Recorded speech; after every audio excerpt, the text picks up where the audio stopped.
La SEC qui pourrait approuver les ETF au comptant Ethereum d'ici le 4 juillet, selon le média Reuters. Eh bien, ça, je pense que ça pourrait être le cas, puisque tous les émetteurs ont présenté en fait le dernier formulaire, le S1, et donc on pourrait avoir l'approbation d'ici à peu près une semaine, et là ça nous ramènerait, oui, au 4 juillet. Je pense que c'est aux alentours de cette date qu'on va avoir l'approbation, et cela pourrait amener une nouvelle hype, on va dire, sur les cryptos. Surtout que le président de la SEC, Gary Gensler, a déclaré que voilà, l'approbation se déroulait voilà, conforme, était conforme à, voilà, à la date, tout ça. Donc, on y est peut-être une semaine, peut-être un peu plus, un peu moins. Vous savez que quand on annonce une date, ça peut arriver un peu avant, histoire de surprendre les marchés, ou un peu après, histoire de déboussoler un peu les marchés. Donc tout le monde attend ça, tout le monde attend un catalyseur sur les marchés crypto, puisque les cryptos sont en difficulté. Là, du rouge, de la volatilité. Aujourd'hui, on a un peu Caspa qui se réveille. Voilà, les altcoins. Et quand on regarde le Bitcoin est en grosse difficulté, a du mal et est en bataille pour tenir les 60K et ne pas passer en dessous. On va voir si ça va tenir. Pour le moment, sur le court terme, on est dans une phase baissière, donc un trend baissier. Il est temps qu'on casse cette ligne rouge, cette flèche descendante par la hausse et on aille, voilà, on donne une nouvelle insufflon, une nouvelle puissance. Donc une nouvelle vague haussière pour aller chercher les 70K et cette fois même aller au-delà, 70, 80, 100. Il faut casser ça, il faut un catalyseur puissant. Et c'est peut-être les ETF Ethereum Spot qui vont libérer un peu les altcoins et le Bitcoin va pousser le Bitcoin à la hausse. On va voir ça.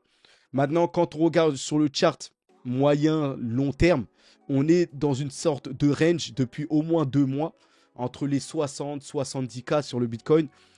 Donc moi, j'ai dit dans ma dernière vidéo que on aurait maintenant, à partir de maintenant, qu'une hausse. Donc on va, pour moi, se stabiliser et aller à la hausse. Donc quand je parle de ça, voilà, le Bitcoin peut passer de 60 ou 61K à 58, 59. Mais ce que je veux dire, c'est que, voilà, on va être volatile dans cette zone, mais à partir de maintenant, on va quand même aller de l'avant plutôt que entamer une chute et baisser à 58, voire aller à 54, 50, 45, tout ça. Donc ici, ce chart l'illustre bien. Il se pourrait que là on est au 60, il se pourrait qu'on revienne hein, et qu'on retouche même qu'on aille même plus bas là et qu'on casse la zone du bas et qu'on aille même chercher les 57K, 57, 56K au plus bas. Mais ça n'enlève en rien le fait que je dise qu'on va aller plus haut. C'est-à-dire que oui, on peut aller encore un petit peu creuser, ça peut être possible. Mais à partir de maintenant, je pense qu'on a touché le fond. Quand je dis le fond, c'est peut-être pas 60, c'est peut-être 56 si vous voulez. Mais en tout cas, on est dans cette zone-là à 4000 $ près si vous voulez. Mais on va rebondir. Maintenant, combien de temps ça va prendre? Est-ce qu'on va se faire surprendre dès demain, avant le 4 juillet? Peut-être la date des ETF, voilà. Est-ce qu'on va aller avant cela ou après ça? En tout cas, pour moi, on a touché le fond. Maintenant, on va partir de l'avant. C'est une question de jours, voire de semaines, peut-être à une semaine près. On verra. En espérant, hein, si ça se trouve, il ne va rien se passer quand les ETF Ethereum Spot vont arriver. La nouvelle va être vendue et le marché va creuser à la baisse. Ça peut aussi arriver. J'y crois pas, mais il faut se préparer à tous les scénarios. Il y en a beaucoup qui sont impatients, qui trouvent que le bull run, le vrai bull run n'arrive pas. Mais c'est justement ce que les balais, voilà, ceux qui sont derrière, qui ont le pouvoir de contrôler le marché par le prix, essayent voilà, de vous faire vendre, de vous faire capituler pour récupérer en fait vos cryptos et aller avec au bull run et aller voilà, avoir des nouveaux prix à la hausse. Donc patience, la patience c'est le meilleur moyen dans l'investissement de gagner. Tous ceux qui spéculent, qui trade, sur le court terme, ça peut fonctionner. Mais sur le moyen long terme, pour ceux qui cherchent par exemple à devenir riches, beaucoup cherchent à devenir millionnaires ou des choses comme ça, c'est par les intérêts composés qu'on le devient. C'est pas par rapport au trade et à la spéculation. Petit rappel, Il y en a qui ont réalisé des gourous, le trade du siècle, George Soros, voilà, Michael Burry, qui ont shorté et qui ont prédit des crashs. Ça, c'est des phénomènes qui arrivent, voilà, ils ont mis un énorme montant, plusieurs milliers. 50 000, 200 000, et ça, c'est passé. C'est des risques extrêmes. C'est passé, tant mieux pour eux, c'est des légendes d'aujourd'hui. Mais en général, il faut être tôt sur un actif et parier sur le bon actif et rester longtemps. Peu ont eu la chance de croire au Bitcoin et aujourd'hui sont devenus millionnaires. Mais il fallait être dans une crypto comme le Bitcoin, hein, parce que les altcoins et toutes les pépites d'aujourd'hui ne sont pas le Bitcoin, hein. Un actif comme le Bitcoin, c'est une fois tous peut-être les siècles ou des choses comme ça. Les actifs, les pépites qui se disent aujourd'hui ne sont peut-être pas le Bitcoin, on va dire, de demain. Le Bitcoin, c'est pas tous les 2-3 ans qu'on a des Bitcoins. Oui. Donc, en tout cas, voilà. Maintenant, il y a d'autres projets. Il y a peut-être pas, c'est peut-être plus BTC qui peut rendre millionnaire, mais ETH peut se rapprocher, BNB encore plus petit ou Solana peut être voilà, la chance, ou XRP, voilà, des cryptos comme ça. Maintenant, le reste, les altcoins plus petits, ça reste de la spéculation. C'est pas sûr que ils performent demain, dans un an ou dans 2 ans. Donc, restez sur des cryptos, des actifs solides et non spéculatifs, risqués, on va dire. Donc voilà, par rapport aux cryptos, les marchés américains surtout, qui sont très volatiles, mais qui continuent à leur record. Et là, voilà, les contrats à terme, donc les négociations avant l'heure d'ouverture des marchés, qui baissent aujourd'hui. Il y a de la volatilité sur les marchés, mais les marchés américains sont au plus haut. Et donc, certains... sont très inquiets, puisque ici, regardez, alerte récession, hein, parce qu'en vrai, l'économie américaine tombe quand même dans une récession, mais voilà, le mot récession est difficile à lâcher en période d'élection. Là, on va pas trop entendre ce mot récession, mais dans les faits, qu'est-ce qu'on voit? C'est que quand on regarde l'indice économique appelé LEI, c'est l'indice économique avancé américain, bah, il est en baisse, c'est en baisse de 14,7% par rapport à son sommet de cycle. Ici, là, c'est l'indice économique américain, on va dire. Qu'est-ce qu'on voit? On voit qu'il a chuté. Et voilà, et en fait, sur les 65 dernières années, cela n'est arrivé qu'en période de récession. À chaque fois qu'on a des baisses aussi fortes, c'est quand l'économie américaine est en récession. Donc, en vrai, l'économie américaine est en récession. Mais vous n'entendrez pas trop ce mot-là. Surtout parce que voilà, la partie au pouvoir ne veut masquer cela, que l'économie américaine est en berne. Et ils sont en pleine élection, donc on n'entendra pas ce mot-là. Mais en vrai, l'économie américaine est en récession et on se demande justement si ça ne va pas entraîner les marchés à leur fin. Et un énorme crack boursier de moins 20, moins 30, moins 50%. Voilà, comme là en 2008, la crise des subprimes ou des choses en 2000, tout ça. C'est la question qu'on se pose. Moi, j'y crois pas, puisque les temps ont changé et maintenant, dès qu'on commence à avoir des faillites, parce que ça commence par les banques, tout ça, les marchés maintenant impriment rapidement de l'argent et lancent rapidement des plans de secours, les banques, tout ça, pour sauver l'économie. Et donc, les crashs et choses comme ça sont à peu près contrôlés par les banques centrales, tout ça. Donc moi, je ne crois pas à un crack boursier. Je crois peut-être à une correction forte, mais pas un crack comme il l'annonce ici. Donc je ne suis pas inquiet par rapport à ça, personnellement. Après, ça peut arriver. Moi, personnellement, je ne crains pas ça. Et donc, sur l'article précédent, est-ce qu'il fallait craindre il disait que est-ce qu'il fallait craindre un crack? Est-ce qu'il fallait être sélectif plutôt, oui ou non? Eh bien oui, je pense qu'il faut être sélectif et choisir les actifs qui apportent justement de la valeur ajoutée aujourd'hui, qui aident le monde à avancer, comme l'intelligence artificielle. Le boom de l'IA pourrait justement propulser justement les indices américains, les actions américaines de SP500 à 6666 points. Donc là, on est dans les 5000. L'intelligence artificielle pourrait encore propulser ça plus haut. Et moi, ça tombe bien. La majorité, en fait, ma plus grosse allocution est sur tout ce qui est à l'intelligence artificielle et ce qui touche l'infrastructure aussi. Donc, principalement Nvidia, ma plus grosse action, mais aussi Vistra et Constellation Énergie, qui sont le nucléaire nécessaire à fournir l'énergie pour les centres de données, l'énergie électrique, mais aussi des actions bientôt comme ARM, les semi-conducteurs qui servent à l'intelligence artificielle, ou d'infrastructures on pourra avoir Super Microcomputer qui fabrique les serveurs par refroidissement liquide, ou vous avez je sais plus comment elle s'appelle, l'autre Vertiv. Vertiv Holding, c'est les serveurs aussi qui alimentent l'alimentation pour alimenter les centres de données, tout ça. Donc tout ça, c'est l'infrastructure pour l'intelligence artificielle. C'est le cœur, les centres de données, c'est le prochain boom. Enfin, c'est le boom actuel, c'est ce qui va servir l'intelligence artificielle.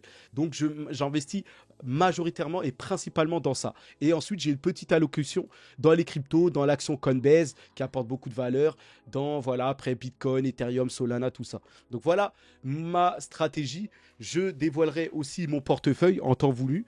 Et donc voilà, moi, comment je m'expose. Principalement l'intelligence artificielle et un peu de crypto. C'est mes investissements. Et donc, regardez, une preuve que Nvidia et l'intelligence artificielle est en train d'alimenter le monde.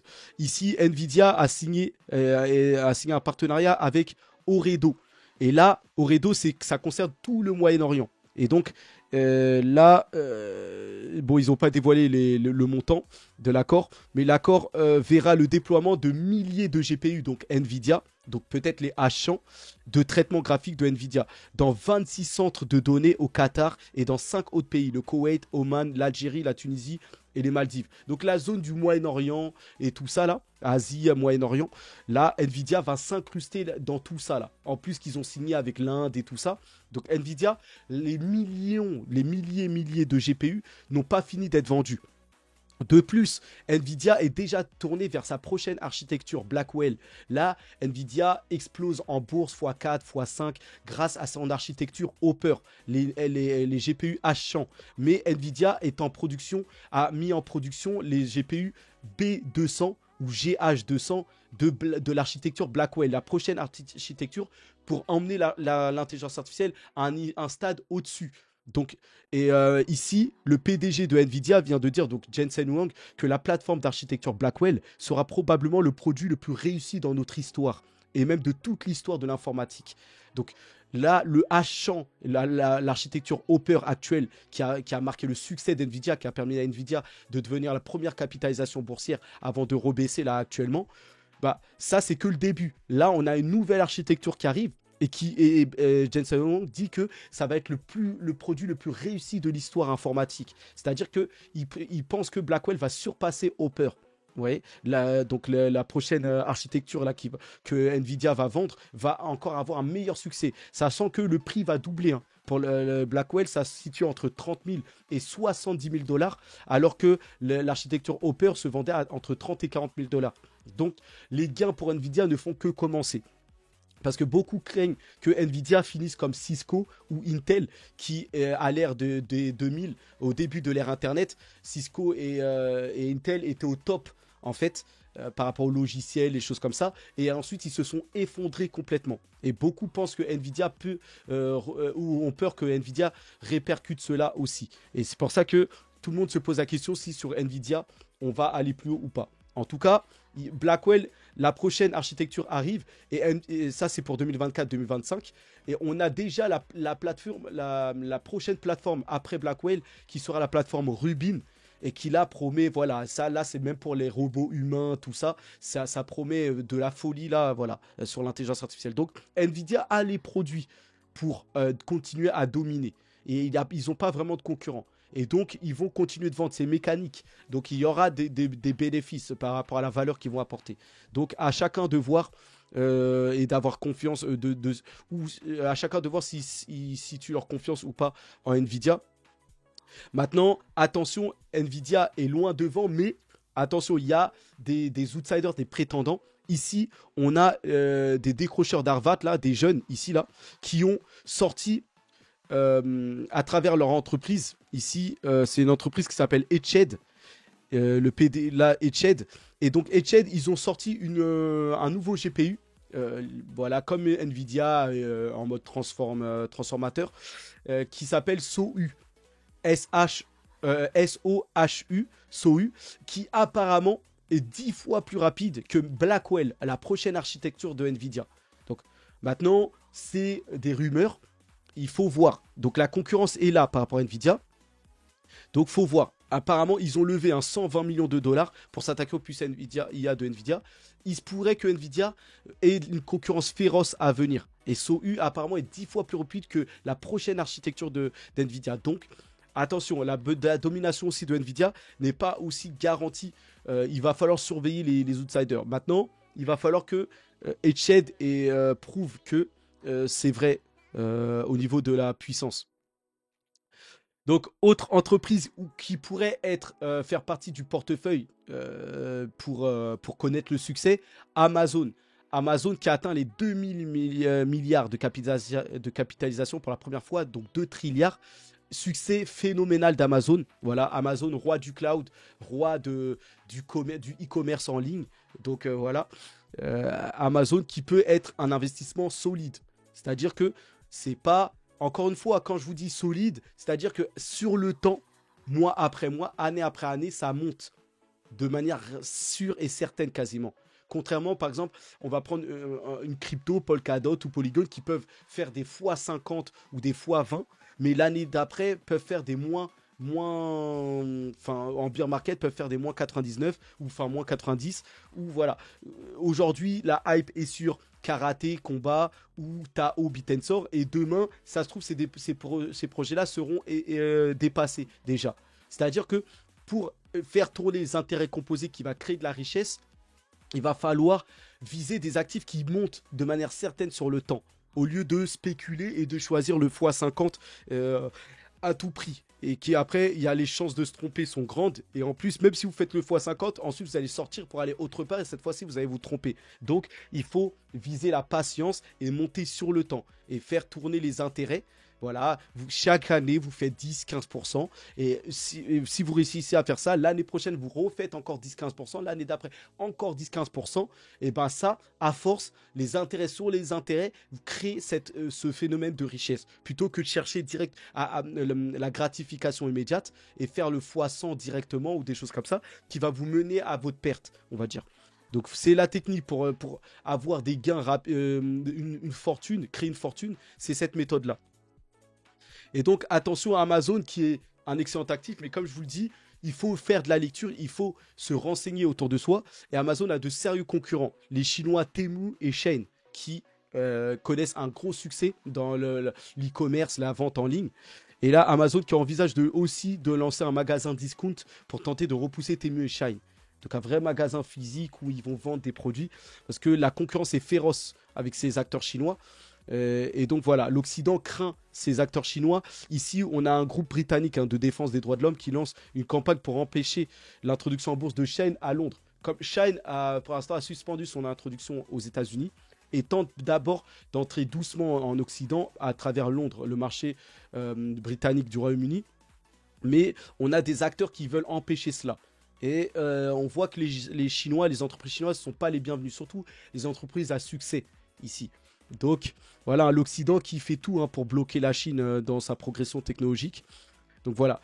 Dans le reste de l'actualité internationale, et on va finir avec tout ça, le chef du putsch, hier il y a eu une tentative de putsch manquée en Bolivie.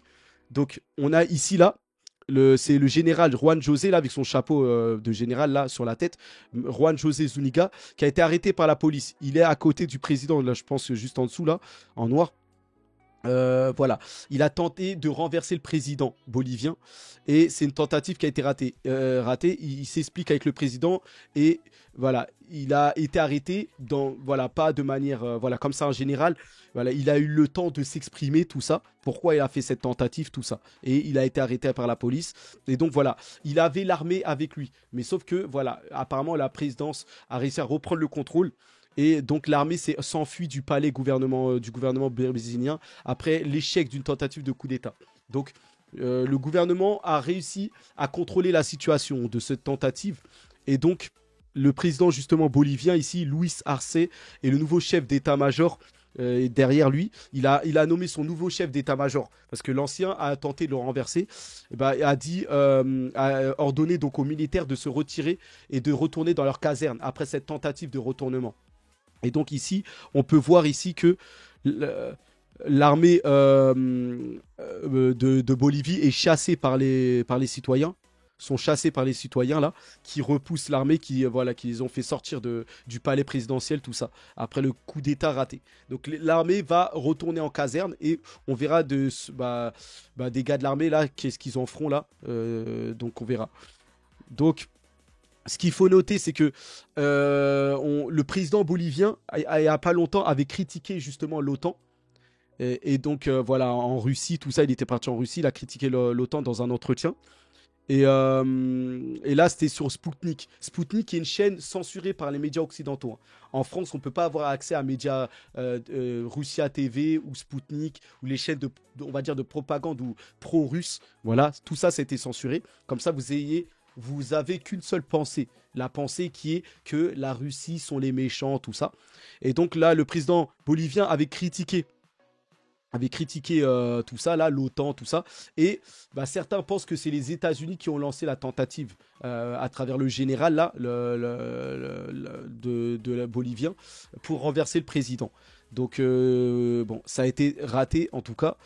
Et donc, voilà, même Poutine rappelle au monde que la Russie prend très au sérieux les risques concernant les menaces qui visent la Russie. Parce que avec les États-Unis derrière, l'OTAN, c'est très risqué et il est préparé à toutes les éventualités. Donc il a tout préparé, il a tout mis en place. Et en tout cas, Julian Assange, qui est libre maintenant et qui dénonce les agissements des Occidentaux, des Américains, c'est pour ça que les Américains voulaient le faire coffrer. Il rappelle, et je suis à peu près d'accord avec ça, que l'objectif, là, par rapport au conflit, la Ukraine-Russie, l'objectif est d'utiliser l'Ukraine pour faire sortir l'argent des États-Unis et de l'Europe et le remettre entre les mains d'une élite transnationale, comme BlackRock et Co, on va dire. L'objectif est une guerre sans fin, pas une guerre réussie. Donc, qu'est-ce que ça veut dire par là? Vous savez que avec le conflit Ukraine-Russie, il y a des sanctions qui sont menées après coup contre la Russie. Donc, des milliards sont injectés pour aller combattre la Russie, pour des armes, des choses comme ça. Mais on a aussi des milliards qui sont disparus par rapport à l'envoi en Ukraine, tout ça. Par exemple, on a appris qu'il y avait 16 milliards qui avaient disparu dans la nature. Qu'est-ce qu'on a appris hier? C'est que des millions de ces dollars-là étaient chez un ministre ukrainien. Donc en fait, la guerre est un motif pour débloquer des fonds, soi-disant pour aider l'Ukraine, des choses comme ça. Mais en fait, ces fonds-là, une majorité, pour plusieurs millions, vont dans la poche de ces élites transnationales, transnationales. Donc ces élites comme BlackRock, comme les gars de l'UE, là, la mafia Union Européenne, en fait, ça va dans leur poche. Et aux ministres, aux chefs d'État, aux choses comme ça. Donc en fait, tout ça, c'est motif à s'en mettre plein les poches. Et je suis plutôt d'accord avec ça. Donc voilà, par rapport à ça. Et donc voilà, la Russie qui elle a censuré tous les médias français là, LCI et tout ça. Et voilà, Macron aussi qui veut s'occuper des réseaux sociaux et qui dit que Macron veut réhumaniser et domestiquer les réseaux sociaux. Bon, en langage normal, ça s'appelle, il veut censurer un peu plus les réseaux sociaux, puisqu'il trouve que les réseaux sociaux ne vont pas dans son sens. Donc voilà, la presse russe va bloquer la presse occidentale va bloquer la presse russe, voilà. Et les chefs d'État vont tenter de censurer à leur manière les réseaux, ou que les réseaux vont dans leur sens.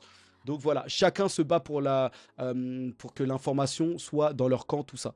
Donc on en finit, voilà, pour cette vidéo. On se tient voilà, au courant pour d'autres actualités dans la semaine. Donc on attend les ETF Ethereum Spot et on va voir si ça va donner de la puissance au marché crypto. Force à nous, hein. Bonne journée à tous et on se retrouve. Allez, à plus.